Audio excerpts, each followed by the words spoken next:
VK Sharma, Adarsh Vidya मंदिर, शंकर विद्यापीठ, आबू पर्वत। आज हम हिंदी काव्य के अंतर्गत रसखान प्रकरण के जो अगले दो सवये हैं उनका अध्ययन करेंगे। सवय क्रमांक 3 के अंतर्गत एक गोपी अपनी ही दूसरी सखी गोपी से कहती है कि हे बहन, मुझे तो भगवान श्री कृष्ण का रूप बहुत ही मनमोहक लगता है, अच्छा लगता है, इसलिए आप कृष्ण का रूप धारण करें। ऐसा ही प्रसंग इस सवये के माध्यम से बताया गया है। तो कहा है, मोर पका से ऊपर राखी।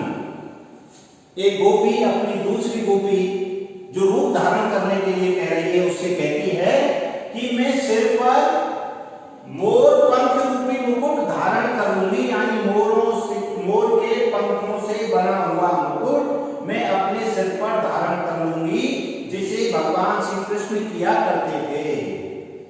गुंज की माल गरई पहिरूंगी, और मैं गुंज रूपी जो फूल होते हैं, गुंज के जो फूल होते हैं, जो रति भी बोलते हैं, घुंगची के फूल भी बोलते हैं, उनके फूलों की माला भी मेरे गले में धारण कर लूंगी।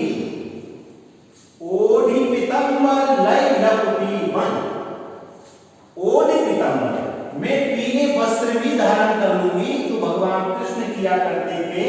लय लपटी, मैं हाथ में लाठी भी ले लूंगी, और गोधन ग्वालन संग फिरूंगी, और फिर जो गोधन यानी गाय, गौ रूपी धन के साथ ग्वालन बन करके साथ साथ करूंगी, यानी मैं भगवान श्री कृष्ण की तरह ग्वाला रूप धारण करके गायों को चराती भी फिर लूंगी। भाव तो ही मेरो रसखान। गोपी ऐसा रूप क्यों धारण कर रही है, सखी ऐसा रूप क्यों धारण कर रही है, वो इसका कारण बता रही है। वो कह रही है भाव तो, यानी वो मेरे मन को अच्छा लगने वाला है, वो ही रसखान। कौन सा? रसों की खान, यानी रसखान से तात्पर्य रसों की खान यहाँ पर भगवान कृष्ण के लिए प्रयुक्त हुआ है। अरे मुझे तो वो सभी रसों की जो खान भगवान श्री कृष्ण हैं, जो आनंद के सागर हैं, मुझे बहुत अच्छे लगते हैं, मेरे मन को बहुत अच्छे लगते हैं। भाव तो अच्छे लगते हैं, वो ही मेरा जो रसखान है, रसों की खान भगवान श्री कृष्ण मुझे बहुत अच्छे लगते हैं। सो तेरे कहे सब स्वामी करूंगी, इसलिए मैं तेरे लिए यानी भगवान कृष्ण के लिए सभी प्रकार के रूप धारण करने के लिए तैयार हूं। यानी गोपी भगवान श्री कृष्ण का रूप धारण करने के लिए विभिन्न प्रकार के आभूषण, वस्त्र आदि धारण करने के लिए तैयार है। लेकिन अंतिम पंक्ति में बहुत बड़ी समस्या पैदा होती है। इस पंक्ति के माध्यम से गोपी भगवान श्री कृष्ण के एक रूप को धारण नहीं करना चाहती, यानी भगवान श्री कृष्ण क्या पहनते थे, कैसे रहते थे, कौन से आभूषण पहनते थे, सब कुछ करने को तैयार है। तीनों पंक्तियों में यही बताया है। लेकिन अंतिम पंक्ति बहुत ही सुंदर है। क्या कहती है? या मुरली मुरलीधर की, लेकिन या मुरली, अरे वो जो मुरली है ना, किसकी? मुरलीधर की। मुरलीधर, मुरली को धारण करने वाले, यानी भगवान कृष्ण की जो मुरली है, अधरान धरी, यानी अधरान का मतलब होता है होठ, और अधरान धरी, अधरान धरूंगी, लेकिन मैं उस मुरली को ओठों पर धारण नहीं करूंगी। इस पंक्ति के माध्यम से कवि संकेत करना चाहता है, गोपियां कह रही हैं कि भगवान श्री कृष्ण सदैव उस मुरली को अपने होठों पर धारण किए रहते हैं, और उस मुरली के कारण ही मुरली ने ही हमें उस श्री कृष्ण से दूर किया है। इसलिए एक सौतन का जो ढहा होता है, यहाँ पर गोपियां मुरली को सौतन मान रही हैं। वो कहती हैं कि भगवान श्री कृष्ण उस मुरली से इतना इतना प्रेम करते हैं कि इस मुरली के कारण ही भगवान श्री कृष्ण हमारी सुध नहीं लेते। इसलिए वो भी कहती है कि हम भगवान कृष्ण का सब रूप धारण कर लेंगे, लेकिन उस सौतन मुरली को अपने ओठों पर कभी धारण नहीं करेगी, क्योंकि उस मुरली ने ही हमें भगवान श्री कृष्ण से अलग किया है। क्रमांक 4, काननी दई अम्बी रही। भगवान कृष्ण जब मुरली बजाते थे तो वो मुरली की धुन में गोपियां सुध-बुध खो देती थी।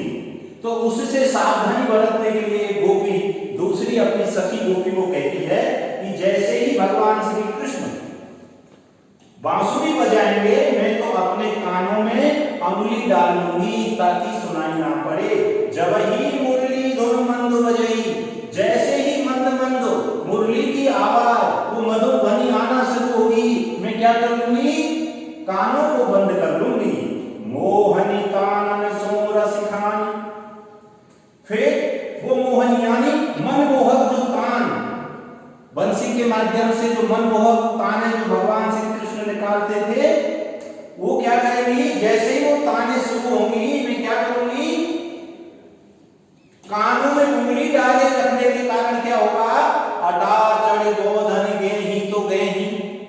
उसके बाद भगवान श्री कृष्ण उस धुन को सुनाने का कितना ही प्रयास करें, चाहे वो अटा चढ़ी मतलब महल का ऊंचा स्थान यानी अट्टालिकाएं यानी ऊंचे भवनों पर चढ़कर भी, यदि गोधन यानी है गोधन रूपी एक लोकगीत का नाम है, एक लोकगीत के नाम से गोधन को जाना जाता है, जो प्राय ब्रज क्षेत्र में गाया जाता है।